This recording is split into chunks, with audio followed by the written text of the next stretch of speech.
Muy buenas tardes para todos los participantes en esta cuarta Convención Panamericana del Deporte y el Ejercicio Físico. Ante todo, agradecerle a todos ustedes por permitirme compartir este momento de intercambio de saberes y un agradecimiento especial al doctor Fernando Quevedo Amador, director ejecutivo de Cuba Deportes, que nos ha posibilitado este espacio para compartir nuestra conferencia en el día de hoy. El tema que desarrollaremos en esta conferencia está direccionado al desarrollo sostenible del fútbol de alto rendimiento a la luz de las metodologías contemporáneas para la preparación. Pretendemos fundamentalmente reflexionar sobre la relación existente entre la preparación deportiva del fútbol del alto rendimiento y su relación con las diferentes metodologías en función de los estipulados en los objetivos de la agenda del 2030. Continuamos con este análisis y a partir de la Agenda 2030 para el Desarrollo Sostenible de la Asamblea General de la ONU, donde se aprobaron 17 objetivos con los que Cuba, el Estado cubano, está plenamente de acuerdo. Estos 17 objetivos todos tienen una visión transformadora hacia la sostenibilidad y se ven desde tres dimensiones fundamentales: la económica, la social y la ambiental. Para el Estado cubano, en función de cumplimiento, darle cumplimiento, salida a estos objetivos, se destacan tres importantes: la erradicación del hambre, propiciar niveles de salud parejos, la educación inclusiva y la sostenibilidad de las comunidades, donde el deporte en Cuba está insertado dentro de la sociedad específicamente. Ahora bien, el desarrollo sostenible del deporte está en el plano del debate social en Cuba y se moviliza a favor de un mundo en tres aristas: más adecuado en lo ambiental, más equitativo en lo social y apostando por el desarrollo humano como pilar fundamental. Y todo esto, por supuesto, sin renunciar al incuestionable crecimiento económico necesario para el propio desarrollo deportivo. Desde el punto de vista de la dimensión económica, podemos mencionar la utilización, control y ahorro de los recursos materiales y monetarios, el gasto ocasionado por la atención médica y el cuidado y mantenimiento de los materiales destinados al entrenamiento deportivo, tales como balones, redes, etc. Desde el punto de vista social, que es otra de las dimensiones, debemos tomar en cuenta la motivación para afianzar el espíritu de consagración, la preparación científico-metodológica para asegurar la sostenibilidad, la promoción de atletas a los centros de alto rendimiento, y eso es importante en Cuba, el nivel técnico-metodológico del entrenador para asegurar la sostenibilidad, que también es importante en Cuba, la labor ética y consciente del entrenador al aplicar los conocimientos del entrenamiento deportivo y las relaciones interpersonales entre los factores que intervienen en la preparación deportiva, ya digas entrenador, médico, psicólogo, fisioterapeuta, familia, atleta y comunidad, etc.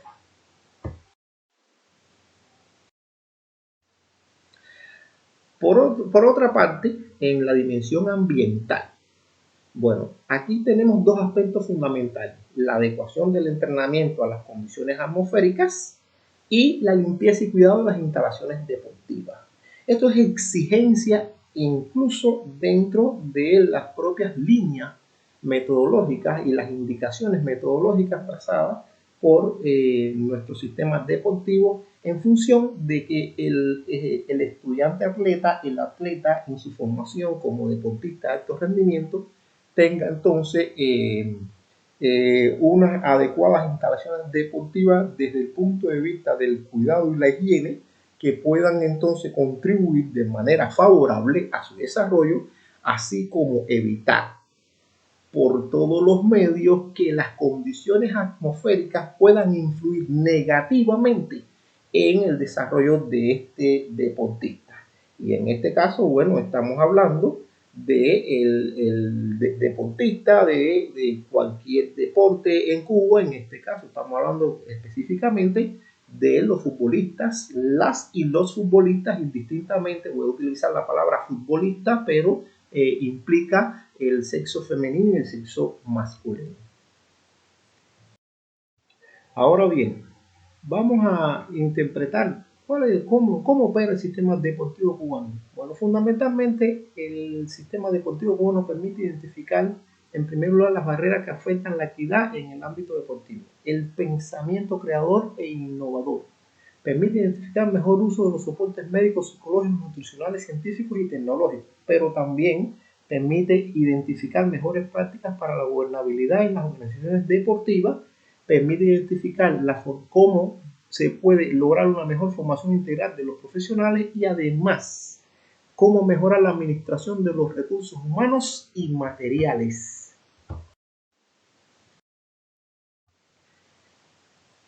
Además, debemos argumentar acá sobre el sistema deportivo cubano que jerarquiza, por una parte, el medio ambiente con un sentido ético y por otra parte, el desarrollo sostenible en el ámbito del deporte. Es decir, medio ambiente con un sentido ético, desarrollo sostenible en el ámbito del deporte. Esto permite un incremento indiscutido del nivel de salud de los deportistas, del esparcimiento y la capacidad física desarrollada por estos deportistas de alto rendimiento, y este crecimiento, los niveles de salud y esparcimiento y desarrollo de la capacidad física, entre otros factores, porque esto es un proceso multifactorial, permite entonces el crecimiento de los resultados deportivos en el alto rendimiento, que internacionalmente ya es conocido por el deporte mundial con respecto a los resultados de Cuba en eventos internacionales de alto rendimiento. Ahora bien, todo esto guarda una estrecha relación con la Agenda 2030. Y estamos hablando de una preparación deportiva sostenible, pero hay que definir ¿y qué cosa es la preparación deportiva sostenible? Y en ese sentido nos estamos apoyando en el concepto ofrecido por Santana Lugones en el 2003, cuando Santana plantea que la preparación deportiva sostenible no es más que el proceso pedagógico multifactorial e integrador, cuyo objetivo es alcanzar elevados rendimientos deportivos sin comprometer, y escúchese bien esto, sin comprometer la calidad de vida del atleta, así como garantizar el pleno disfrute de su reinserción a la vida social y cotidiana. Tomando en cuenta aporte del doctor Santana, debemos analizar que plantea también un principio rector para la preparación deportiva sostenible, pero existen diferentes reglas para su cumplimiento. Este principio rector se denomina mantenimiento de la calidad de vida del hombre como condición esencial para la preparación deportiva sostenible. Y las reglas que deben cumplirse para que se dé este principio es el entrenamiento deportivo como vía para preparar al hombre para toda la vida, la correspondencia entre las posibilidades reales del atleta y el grado de exigencia, la conciliación individual colectiva y de la sociedad de los fines de la preparación y el máximo aprovechamiento de las potencialidades educativas del medio ambiente del atleta. Ahora bien, nosotros ya hemos abordado de manera general, hemos hecho una mirada con respecto a algunas cuestiones teóricas que sustentan todo este tema del desarrollo sostenible en el deporte de alto rendimiento. Ahora, para que se pueda dar una preparación deportiva con calidad, debe existir una planificación, entre otros aspectos, una planificación adecuada en función de la preparación de estos deportistas. Bien, primeramente vamos a definir qué cosa es la planificación. Y existen muchos, son diversos los conceptos con respecto a esto.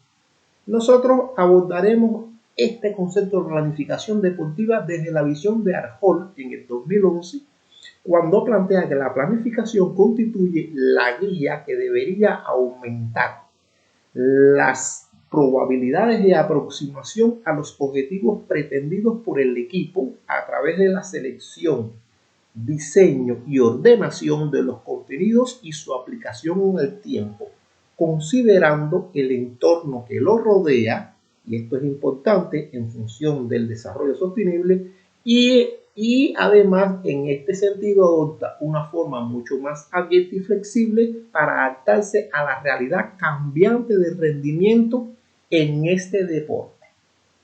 Y culmina este concepto con este deporte. ¿A cuál deporte se refiere? Bien, Acol hace referencia en su trabajo desde donde nosotros nos afiliamos a este concepto, porque hace un trabajo respecto al fútbol. Y ya aquí estamos entrando un poco en materia y cayendo en materia específica del fútbol como deporte de alto rendimiento.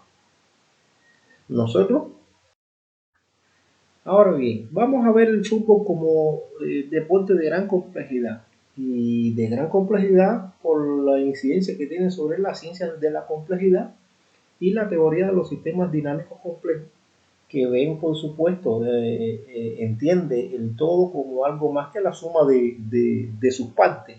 Esto crea una incertidumbre y, por supuesto, de ahí la complejidad del propio pensamiento. Por ende, como deporte de gran complejidad, a partir del desarrollo de estas metodologías contemporáneas para la planificación del entrenamiento, entonces pretende que el conocimiento multidimensional de los fenómenos se acepta en este sentido la imposibilidad de un conocimiento completo. Bien, avancemos entonces y adentrémonos en el tema de las metodologías contemporáneas para la planificación del entrenamiento. Existen varias metodologías y no vamos a hacer alusión a todas, simplemente vamos a dar claro que todas las metodologías que han existido tienen su importancia y hacen sus aportaciones al desarrollo de la preparación de futbolistas. En este caso vamos a hacer énfasis en tres metodologías específicas a partir del entrenamiento integrado, que da paso a la periodización táctica y el entrenamiento estructurado. Este entrenamiento integrado, su finalidad fundamental es el entrenamiento global, y a partir de ella es que surge la periodización táctica de Víctor Frade, el portugués, y el entrenamiento estructurado de Francisco Cérulo, el español, donde la periodización táctica tiene como finalidad fundamental el equipo y la forma de jugar, y el entrenamiento estructurado el sujeto futbolista. Ahora, tanto el entrenamiento global, seguido por el entrenamiento integrado, la periodización táctica, donde se basa en el equipo y la forma de jugar, y el entrenamiento estructurado tomando en cuenta el sujeto futbolista, estas tres metodologías están asociadas con el máximo éxito deportivo. Por tanto, esto refuerza la teoría de que el fútbol es un fenómeno complejo.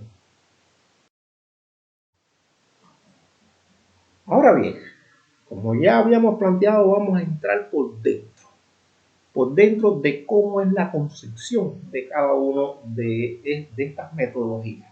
Y estamos hablando de entrenamiento integrado, cuya concepción global del deporte es el fútbol como deporte en mayor especificidad del entrenamiento de todas las dimensiones de rendimiento. El objetivo fundamental es mejorar la capacidad del juego. El común denominador del entrenamiento integrado es la técnica y la táctica como medio para mejorar las diferentes habilidades. En el entrenamiento integrado hay una alta especificidad, es decir, se entrena en específico. Pero además, en el entrenamiento integrado busca mejorar la condición física mediante acciones de juegos específicas. El modelo técnico estabilizado y automatizado permite que los rendimientos sean superiores. La dificultad de las tareas técnico-tácticas están relacionadas con los objetivos físicos, y por eso es que se habla de un entrenamiento integrado, porque desarrolla al mismo tiempo todas las diferentes estructuras, despierta mayor motivación en los deportistas y, por supuesto, para poder desarrollar este entrenamiento integrado, el deportista requiere de conocimientos ya del deporte. En este caso, en el entrenamiento integrado, como puntos de partida de estas otras metodologías, periodización táctica, entrenamiento estructurado, como método alternativo para el control de la carga, ya que no siempre se cuenta con los recursos tecnológicos de última generación, se puede medir en unidades arbitrarias, es decir, la precisión del esfuerzo. En este caso, la fórmula para hallar eso es la percepción del esfuerzo por el tiempo de esfuerzo en minutos. Y esto es lo que permite entonces determinar la cantidad de unidades arbitrarias. La percepción del esfuerzo es un método de control de la carga del entrenamiento efectuado por los jugadores al final de la sesión de entrenamiento a través de 15 niveles de esfuerzo, desde 6 que representa ningún esfuerzo hasta 20 que representa el esfuerzo máximo.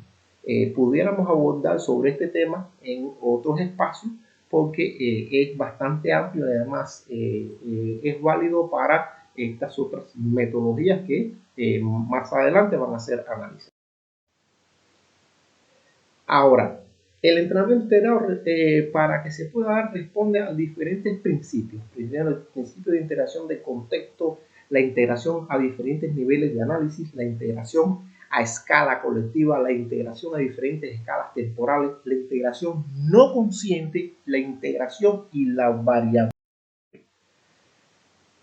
que son principios que se ponen en función para que se pueda dar entonces todo este proceso del entrenamiento integrado. Ahora bien, vamos a conocer las características fundamentales de la periodización táctica. La preocupación fundamental y máxima de la periodización táctica es el equipo y la forma de jugar. El modelo juego es la guía de todo el proceso de entrenamiento. Y a partir de este modelo de juego que surgen los principios, subprincipios y subprincipios de juego que son entrenables en función de la preparación deportiva del equipo. Existe una alta modelación, es decir, plano conceptual y concretización conectados conllevan a una reflexión, y aquí entonces es donde está la creación entonces de estos principios y subprincipios que van a ser entrenables. Hay una adaptación específica, es decir, que se entrena también en especificidad como plantea el entrenamiento integrado. Y el entrenamiento se basa fundamentalmente en el morfociclo patrón como forma de organizar los entrenamientos del equipo semanalmente. Y dentro de este morfociclo patrón funcionan diferentes subdinámicas de recuperación, tensión, duración, velocidad y recuperación activa. Todo en dependencia del partido que tenga en la semana. Además que existen diferentes principios metodológicos que se ponen en función de la periodización táctica importantes. Y más adelante vamos a hacer un énfasis en estos principios metodológicos. En estos momentos lo vamos a mencionar es la especificidad, que es el principio de todos los principios, ya que se entrena en especificidad, el principio de tendencia horizontal en especificidad, el principio de progresión compleja y el principio de las propensiones. Todos estos principios se ponen en función del resultado deportivo y por supuesto del incremento del rendimiento de los futbolistas en comparación, partido a partido. Ahora bien, vamos a hablar del entrenamiento estructurado. ¿Qué es lo que persigue el entrenamiento estructurado? Y vamos a verlo por dentro. Pues unifica cada una de las partes con las que un jugador interacciona y se relaciona. Ofrece gran importancia del trabajo de la toma de decisión y el principio de especificidad. Y aquí coincide también tanto entrenamiento integrado, periodización táctica, entrenamiento estructurado, con el entrenamiento en especificidad. Da prioridad a aspectos técnico-tácticos, es decir, que los aspectos técnico-tácticos son fundamentales como factores determinantes en el rendimiento deportivo del futbolista. El juego lo ve como una suma de las estructuras. No se pueden separar los componentes, es decir, que todo influye al mismo tiempo sobre el individuo, de manera que el entrenamiento debe tener esas mismas características que se van a apreciar durante los partidos y las competencias. La planificación también en el entrenamiento estructurado es semana a semana y se basa en microciclos. Debemos aclarar que tanto la periodización táctica como el entrenamiento estructurado utilizan como un ciclo de entrenamiento específico el microciclo, no utilizan un ciclo mucho más amplio como pudiéramos hablar de mesociclo. El entrenamiento estructurado tiene al jugador como centro del proceso y por supuesto se divide en diferentes estructuras. La estructura condicional, que esta estructura condicional está encargada del soporte físico y el desarrollo de la actividad del jugador. La estructura socioafectiva, que es la encargada de las relaciones que se establecen entre el jugador y las demás personas del equipo. La estructura cognitiva, que esta estructura cognitiva es la encargada de captar y procesar los estímulos que el jugador puede recibir del entorno para identificar las posibilidades de acción. La estructura creativo-expresiva, que esta estructura creativo-expresiva es la encargada de adaptarse a las situaciones cambiantes del entorno, y la estructura coordinativa, que esta estructura coordinativa se encarga de la ejecución del movimiento de la forma deseada, es decir, la coordinación del control motor en el espacio, el tiempo y también en el momento de acción. Y por último, la estructura emotivo-volitiva, que esta estructura está encargada de la identificación personal del uno mismo y la creencia en el propio proceso. Ver entonces, una vez conocidas las estructuras por dentro, ¿qué son las situaciones simuladoras preferenciales? Bueno, simulan al propio juego y repercuten sobre la estructura del sujeto. Esas situaciones las encontraremos en el análisis y la interpretación de las situaciones de juego. Ahora, ya definido en situaciones simuladoras preferenciales, debemos aclarar que para el desarrollo de esta metodología, para poder tener un alto nivel de especificidad de las tareas, se han definido que las tareas pueden tener un carácter genérico y carácter específico. En este caso, genéricos son aquellas tareas que se pueden utilizar incluso en otros deportes, y específicos ya van dirigidas específicamente a las características del fútbol en sí. Que estas tareas de carácter específico pueden ser generales, dirigidos, especiales y de competición, y todas ellas se ponen de manifiesto durante el desarrollo del proceso de entrenamiento durante el microciclo. Vamos. Ahora, existen diferentes tipos de microciclos estructurados en dependencia y su utilización está en dependencia del proceso de entrenamiento.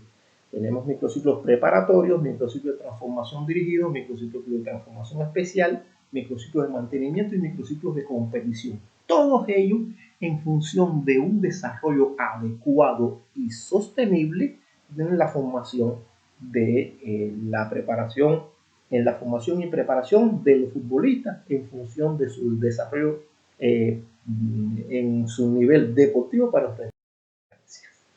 Ahora, ¿cómo se distribuyen las cargas dentro del microciclo? Bueno, se distribuyen en 4 fases. La primera fase es la fase de recuperación del partido anterior. La segunda fase es fase estimuladora. La tercera fase es fase de continuación de rendimiento. Y la cuarta fase es fase competitiva. Y esto es un ciclo que se repite constantemente. Aquí estamos viendo entonces cómo es que hay una similitud a menor escala de metodologías anteriores que se han puesto en función de la preparación deportiva. Ahora, con todo esto, ¿realmente el entrenamiento estructurado y la periodización táctica resuelven el problema para el fútbol cubano? Bien. Tomando en cuenta las características de estas metodologías, es que nosotros definimos una propuesta metodológica a partir de una dinámica dimensional para la preparación táctica en la Selección Nacional de Fútbol Femenino en Cuba. Y ahí fue por ejemplo, ¿por qué hablamos de que es una metodología? Porque tiene está basada en la teoría de los sistemas, tiene un enfoque sistémico a partir de la teoría de los sistemas. Esta metodología, ya que es un conjunto de elementos o partes que interaccionan entre sí a fin de alcanzar un objetivo concreto con dos particularidades esenciales que caracterizan un sistema. Es decir, que un cambio en cualquiera de los momentos y o fases que forman esta metodología, pues conllevará a un cambio en las demás. Y todos los momentos y o fases persiguen un objetivo común. ¿Qué estamos hablando de que es una metodología con enfoque dinámico? Pues no es estática, su estado evoluciona con el tiempo y se adapta a diferentes contextos, modela las interacciones de los diferentes componentes de la metodología, los cuales operan en forma de sistema, y entiende la práctica a partir de una red de entiende la táctica a partir de una red de relaciones internas y externas del juego. Ahora bien, el enfoque dimensional, ¿dónde lo podemos identificar? En la organización táctica estructural de un equipo de fútbol que viene determinada por una dimensión estática y una dimensión dinámica. En este caso nosotros vamos a hacer más énfasis en la dimensión dinámica, que es la cambiante, la movible, ya que este enfoque permite ver una metodología adecuada a la aplicación metodológica a las diferentes fases estructurales en un contexto organizacional, desde un redimensionamiento metodológico de la preparación táctica, desde lo cognitivo, lo estructural y lo funcional. Ahora bien, la estructura de la metodología está dotada de 4 momentos fundamentales que coinciden con las 4 fases de la metodología: una entrada, un proceso, una salida y una retroalimentación. ¿Cómo viene expresada esta metodología? Bueno, está basada sobre el modelo juego, y se darán cuenta que aquí tomamos elementos de diferentes metodologías anteriormente expuestas. La idea del director técnico con su filosofía de trabajo, el perfil de la jugadora por posiciones, es decir, actitudes y aptitudes necesarias para poder ser futbolista. El sistema de juego principal y alternativo, ya que los sistemas de juego son movibles constantemente, y los comportamientos del equipo en el momento ofensivo, en el momento defensivo, en el momento de transición defensa-ataque, en el momento de transición ataque-defensa, en el momento de retransiciones, porque a veces no sé, estamos en una transición y pasamos directamente a otra transición, y el comportamiento del equipo en el momento de la jugada a balón parado. Ahora, también debemos tomar en cuenta el posicionamiento de bloques con criterios situacionales de juego, es decir, bajo, medio, alto, posicionamiento según las zonas de terreno, en zona defensiva, zona media y zona de finalización, con sus diferentes pasillos longitudinales. Ahora bien, ¿cómo se organizan los elementos que forman parte de esta metodología? Para allá. En la entrada, que está considerada como dimensión cognitiva, ocurren todos los procesos de diseño por parte del entrenador y se establece la estructura ideal de lo que se percibe. En la figura 1 podemos observar la entrada de la metodología. Esta corresponde a la primera fase, que sería la dimensión cognitiva, es decir, que la metodología entra por la dimensión cognitiva. Todo parte de la idea de juego del director técnico. El director técnico, con esa idea de juego que posee a partir de sus propios conocimientos, eso sumado a la filosofía de trabajo, que debemos considerar que idea de juego no es lo mismo que la filosofía de trabajo. La filosofía de trabajo más bien va a los procedimientos, cómo proceder para desarrollar su idea de juego. En este caso puede obtener la intención previa, pero esa intención previa solo puede estar dada cuando tome en cuenta las características del país, en este caso del país y de selección nacional o de un club, si es regional, etc. Y la línea metodológica de la federación o la comisión a la cual pertenezca el equipo en este caso. Esta filosofía de trabajo se debe combinar con una identidad táctica que debe estar en la idea, impregnada en la idea de juego de ese director técnico. Y un estilo de juego deseado que debe estar impregnado también en esa idea del director técnico que a partir de su filosofía de trabajo pudiera desarrollarla.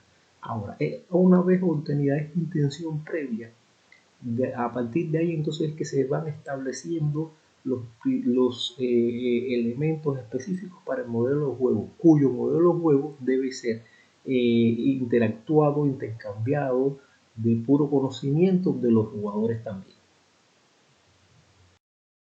En consideración, intercambio con los jugadores porque es constantemente está sujeto a nuevas incorporaciones de ideas. Por otra parte, el proceso corresponde con la segunda fase llamada desarrollo. Es de gran importancia debido a que corresponde al momento de la primera etapa denominada diagnóstico, con el fin de determinar el estado actual de los elementos a tomar en consideración para lograr llevar a vía de hecho la estructura ideal de lo que se persigue. Podemos expresar esto? Bien, en esta etapa de diagnóstico es importante ver qué características tienen las jugadoras, ya que estamos hablando anteriormente de actitudes y aptitudes. Debemos tomar en cuenta el colectivo técnico que va a enfrentar la tarea, es decir, saber si el colectivo técnico tiene las condiciones desde el punto de vista de conocimiento para poder desarrollar con calidad esta tarea. Y si no, entonces vamos al inicio, vamos al trabajo metodológico de esos entrenadores para prepararlos para que puedan enfrentar esta tarea con calidad. Y los medios, pero cuando hablamos de medios no solo hablamos de medios materiales, también aquí hablamos de las instalaciones, del ambiente, de las características desde el punto de vista estructural que puedan tener el club, la sede donde se prepare la selección, etc. Ahora bien, una vez resuelto esta situación, pues pasamos entonces a la segunda etapa que está dirigida a la organización estructural, cuya base se sustenta en los aspectos metodológicos a seguir con el fin de alcanzar lo que se persigue. En la figura 3 aparece la fase 2 de la metodología correspondiente a la segunda etapa también, que sería la etapa que responde a la dimensión estructural. En este caso, la dimensión estructural contempla elementos importantes como son los criterios de juego en el momento del partido, que está relacionado también con las diferentes zonas y sectores de la cancha que aparecen en el formato de campo anteriormente expresado. En este caso, por ejemplo, criterios de juego relacionados con los constreñimientos de la tarea. Es decir, que pudiera ser un criterio de juego en zonas de construcción con el marcador en empate y una superioridad de contrario con respecto a nuestro equipo. Bueno, ¿cómo hay que jugar a partir de estas características? En el momento cual estamos en un momento de ataque o en transiciones, un momento de defensa, o un momento de retransiciones, o en una acción a balón parado, ofensiva o defensiva. Ahora, para dar respuesta hay que tomar en cuenta los principios metodológicos del fútbol, que es tanto los ofensivos como los defensivos. Estos principios metodológicos hay que irlos tomando en cuenta para darle solución en la medida que se presentan las situaciones que están dadas por los constreñimientos que anteriormente se expresaron. Estos principios tienen un ordenamiento lógico y van apareciendo en la medida que las situaciones se vayan dando. Y para que esto pueda funcionar, entonces hay que tomar en cuenta los principios de la preparación de la periodización táctica, donde se plantea el entrenamiento en especificidad, ya que todos los ejercicios del entrenamiento están relacionados con el modelo de juego específico. Pero además se toma en cuenta el principio de la progresión compleja, que este principio crea la base del aprendizaje de una determinada forma de jugar. Y se trata de reducir la complejidad del modelo de juego a través de principios y subprincipios. También ahí se utiliza o se puede poner en práctica Otro principio, como es el principio de las propensiones. El principio de las propensiones sencillamente tiene que ver con la modulación del contexto. Es decir, que estas tareas deben ir modelando el contexto que con mayor probabilidad vaya a ir ocurriendo según la situación de juego que se plantee. Además del principio de alternancia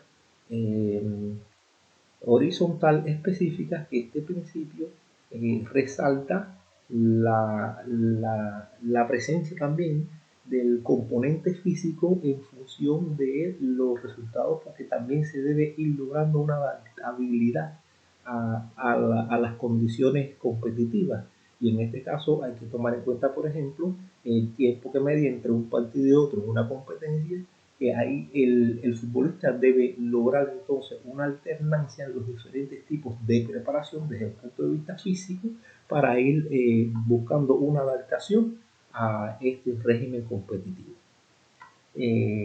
Tomando en cuenta la incidencia, por una parte, de los criterios juego con los momentos del partido en las diferentes zonas y sectores del partido, la aplicación de los principios metodológicos del fútbol ofensivo y defensivo, y para que en el funcionamiento de cómo vamos a ir progresando, utilizar entonces, poner en práctica los principios de la priorización táctica. Entonces ya estamos en condiciones de obtener las situaciones simuladoras preferenciales que responden a las diferentes dinámicas condicional, coordinativa, cognitiva y táctica, que son las que proponemos en esta metodología, tomando en cuenta como base las diferentes estructuras que plantea el entrenamiento estructurado. Ahora bien, una vez entendido esto, pasamos a la organización funcional. Ya vimos la estructura, ahora vamos a ver la parte funcional. En esta figura 4 se presenta la segunda fase y la etapa 3 correspondiente a la dimensión funcional. La esencia de esta etapa de la metodología ya es cómo vamos a funcionar respondiendo a las exigencias del partido, cómo va a ser la relación que va a existir entre los jugadores para irle dando respuesta a las diferentes situaciones del partido. A partir de el sistema de juego como de dimensión estática, pero que la convertimos en dinámica, ya que el sistema de juego principal se va transformando en diferentes sistemas de juego en la medida que el equipo se va adaptando a las situaciones del partido. Es decir, que no existe una formación estática, sino que es movible en dependencia de la situación del partido. En este caso, tomamos en cuenta asociaciones simples y asociaciones complejas. En el caso de asociaciones simples, nos permite el trabajo entonces dentro de las microfamilias en pasillos verticales en las diferentes zonas, defensiva, conclusión y finalización. A eso le llamamos asociaciones temporoespaciales. Esas asociaciones temporoespaciales de manera vertical nos da la salida a, por ejemplo, ataques directos y defensas individuales. Ya que fundamentalmente intervienen pocos jugadores en la solución del problema colectivo, y en este caso pudiera ser en microfamilias verticales en pasillo o en microfamilias horizontales, que sería el trabajo en línea.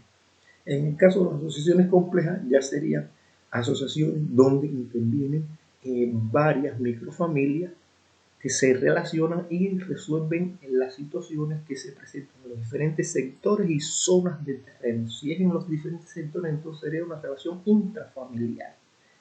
Para darle respuesta de manera intrafamiliar en sectores o interfamiliar en zonas a los diferentes ataques desde el punto de vista más complejo. En este caso, un ataque armado con una defensa posicional donde intervienen muchos más jugadores, donde intervienen más acciones tácticas de funcionamiento, y es lo que permite entonces que el equipo vaya respondiendo en la medida que ya los patrones tácticos de conducta y las sinergias de funcionamiento están creadas, y la relación entre sinergias de funcionamiento y patrones de conducta son los que van a permitir una flexibilidad táctica en el funcionamiento del equipo.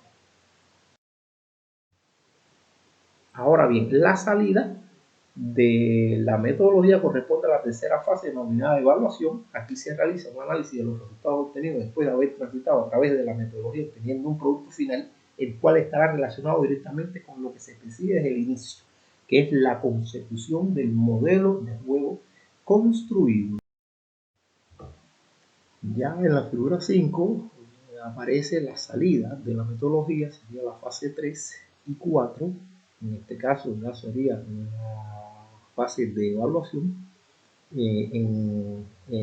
ya como cierre de la metodología.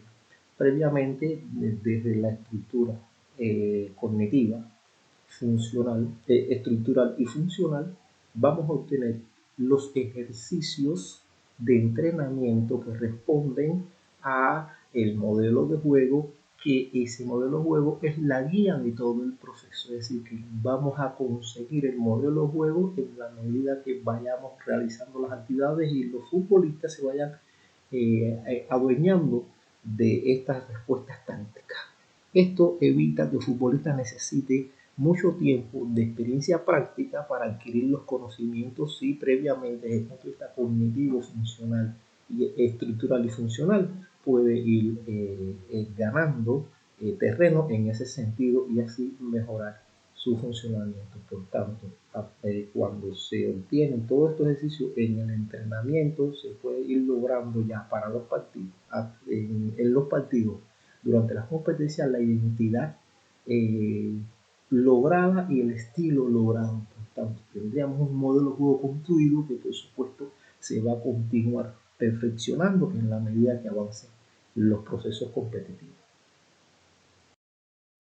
Ahora bien, todo esto va en función del desarrollo sostenible de la formación, de la preparación del futbolista a partir de metodologías contemporáneas con un carácter sostenible. Por eso es que esta conferencia la queremos cerrar con una frase que viene a colación con el tema del presidente de la FIFA, Gianni Infantino, cuando planteó que estamos comprometidos a liderar el camino en la implementación de prácticas de sustentabilidad en nuestro deporte y en nuestra propia organización. Queremos asegurarnos de que el fútbol siga siendo un deporte sostenible y responsable en el futuro. Con esta frase, pues le damos las gracias por la atención prestada y esperemos poder intercambiar en algún momento ideas. En la primera diapositiva de la presentación, ahí están mis redes sociales, cómo me pueden encontrar y pudiéramos intercambiar sobre todos estos tópicos. Muchas gracias.